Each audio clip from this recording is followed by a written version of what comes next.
Hello friends, welcome to snow சமையல். இன்றைக்கி நம்ம ஸ்னோ சமையலில் நல்ல டேஸ்டியான பாதாம் அல்வா எப்படி செய்கிறதுன்னு தான் பார்க்க போகிறோம். இப்போ நம்ம அல்வா செய்ய ஆரம்பிக்கலாம். பாதாம் அல்வா செய்கிறதுக்கு 1 கப் அளவுக்கு பாதாம் எடுத்து அதில் தண்ணி ஊற்றி 5 மணி நேரம் போல் ஊற வைக்க போகிறேன். ஊற வச்சாதான் பாதாமில் இருக்கக்கூடிய தோலெல்லாம் ஈஸியாக எடுக்க முடியும். நல்லா ஊறினதுக்கு அப்புறமா பாதாமை கையில் எடுத்து கொஞ்சமாக அழுத்தினாலே அதோடைய தோல் ஈஸியாக எடுக்க வந்துடும். இதே மாதிரி எல்லா பாதாமுகளையும் தோல்களை நீக்கி எடுத்து வச்சுக்கோங்க. பாதாமை 5 மணி நேரம் ஊற வைக்கிறதுக்கு பதிலாக அரை மணி நேரம் சுடுதண்ணியில் ஊற வச்சு எடுத்தாலும் அதோட தோல்களை ஈஸியாக எடுத்துடலாம். எல்லா பாதாம்களையும் தோல் நீக்கினதுக்கு அப்புறமா ஒரு மிக்சி ஜாரில் சேர்த்துக்கலாம்.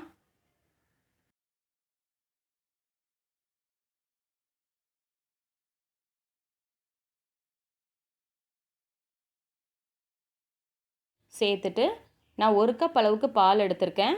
அதில் 1/4 கப் மட்டும் பாதாமோட சேர்த்துட்டு இதை அரைச்சி எடுத்துக்கலாம். ரொம்ப நைஸாக அரைக்கணும்னு தேவையில்லை, கொஞ்சம் கொரன்னு அரைச்சி எடுத்துக்கோங்க. ஒரு கடாயில் 3/4 கப் அளவுக்கு பால் சேர்த்துக்கோங்க. 1 கப் அளவு பாலில் 1/4 கப் பாலை பாதாம் கூட சேர்த்து அரைச்சிட்டோம். மீதி 3/4 கப் பாலை கடாயில் சேர்த்துட்டு நம்ம அரைச்சி வச்சுருக்கிற பாதாமை அதில் சேர்த்துக்கலாம்.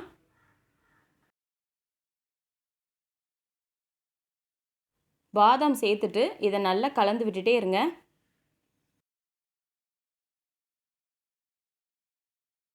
பாலும் பாதாமும் சேர்ந்து கொஞ்ச நேரம் போல் வேகட்டும். நம்ம கலந்து விட விட இது திக்காக ஆரம்பிக்கும். அதுக்கப்புறமா நம்ம சுகர் சேர்த்துக்கலாம்.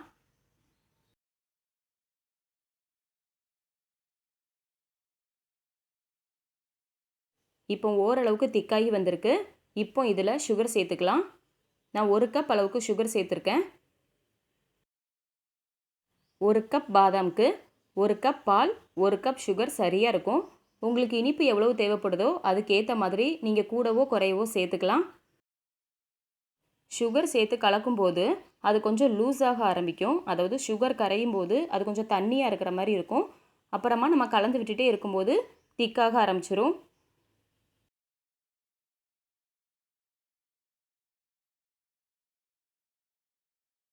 பாருங்கள், சுகர் எல்லாம் கரைஞ்சதும் கொஞ்சம் லூஸாக இருக்குது. இது நம்ம கலந்து விட விட திக்காக ஆரம்பிச்சிரும். அல்வாக்கு நல்ல கலர் கொடுக்கறதுக்காக 2 டேபிள் ஸ்பூன் பாலில் குங்குமப்பூ சேர்த்து ஊற வச்சுருக்கேன். அதையும் இதில் சேர்த்துட்டு நல்லா கலந்து விட்டுக்கலாம்.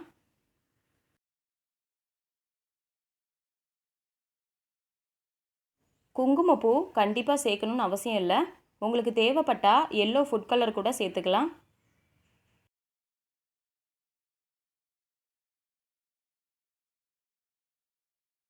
இப்போ ஓரளவுக்கு திக்காகி வந்திருக்கு.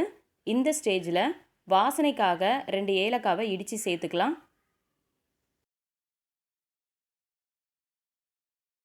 இது கூட ஒரு பிஞ்ச் அளவுக்கு உப்பு சேர்த்துக்கோங்க. உப்பு ரொம்ப அதிகமாக சேர்த்துடக்கூடாது, ஒரு பிஞ்ச் அளவுக்கு சேர்த்தா போதும். சேர்த்துட்டு இதை நல்லா கலந்து விட்டுருங்க.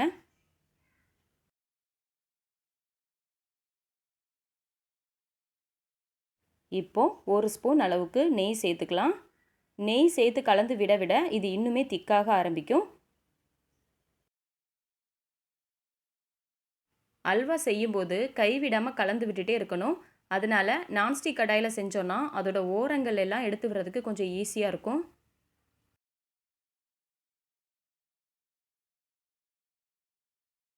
நம்ம முதல்ல சேர்த்த நெய்யை நல்லா அப்சர்வ் பண்ணி எடுத்ததுக்கப்புறமா 2வது ஸ்பூன் நெய் சேர்த்துக்கலாம். நெய் சேர்த்துட்டு மறுபடியும் நல்லா கலந்து விட்டுட்டே இருங்க.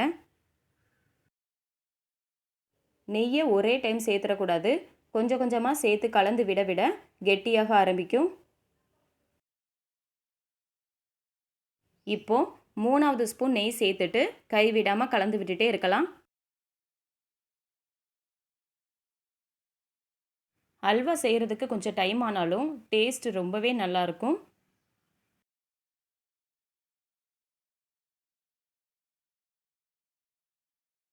இன்னும் கொஞ்சம் திக்காகி வந்திருக்கு. இப்போ 4வதா ஒரு ஸ்பூன் நெய் ஊற்றி நல்லா கலந்து விட்டுட்டே இருங்க. நம்ம கலந்து விட விட அல்வா கெட்டியாகிட்டே வரும். கடாயில் ஒட்டாமல் ஒன்றா சேர்ந்து வரும். அது வரைக்கும் நம்ம நெய் சேர்த்து கலந்து விட்டுட்டே இருக்கணும். அல்வா செய்யும்போது ஸ்டவ்வை லோ ஃப்ளேமில் இருந்து மீடியம் ஃப்ளேமுக்குள்ளே வச்சு செய்யுங்க. ஹை ஃப்ளேமில் வச்சிங்கன்னா வெடிக்க ஆரம்பிச்சிரும். 5வதா ஒரு ஸ்பூன் நெய் சேர்த்துக்கலாம். சேர்த்துட்டு மறுபடியும் கலந்து விட்டுட்டே இருங்க.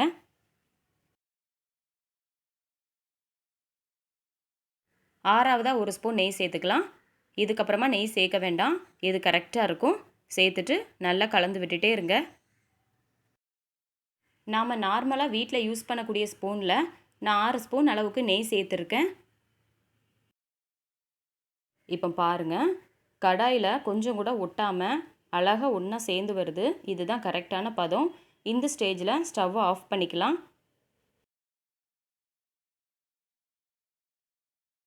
அல்வாவை ஒரு பவுலில் மாற்றிக்கலாம். சர்வ் பண்ணுறதுக்கு நல்லாயிருக்கும். இது மேலே அழகுக்காக கொஞ்சம் பாதாமை சின்ன சின்னதாக நறுக்கி சேர்த்துருக்கேன். அது மேலே கொஞ்சமாக குங்குமப்பூ. அவ்வளோதான், பாதாம் அல்வா சூப்பராக தயாராகிடுச்சு. இந்த வீடியோ உங்களுக்கு பிடிச்சிருந்தா லைக் பண்ணுங்கள், ஷேர் பண்ணுங்கள். இதே மாதிரி நீங்களும் செஞ்சு பார்த்துட்டு எப்படி இருக்குன்னு கமெண்ட் பண்ணுங்கள். மறக்காமல் நம்ம ஸ்னோ சமையலை சப்ஸ்கிரைப் பண்ணுங்கள். அன்பாக சமைப்போம், ஆனந்தமாக சாப்பிடுவோம், ஆரோக்கியமாக வாழ்வோம். தேங்க்யூ.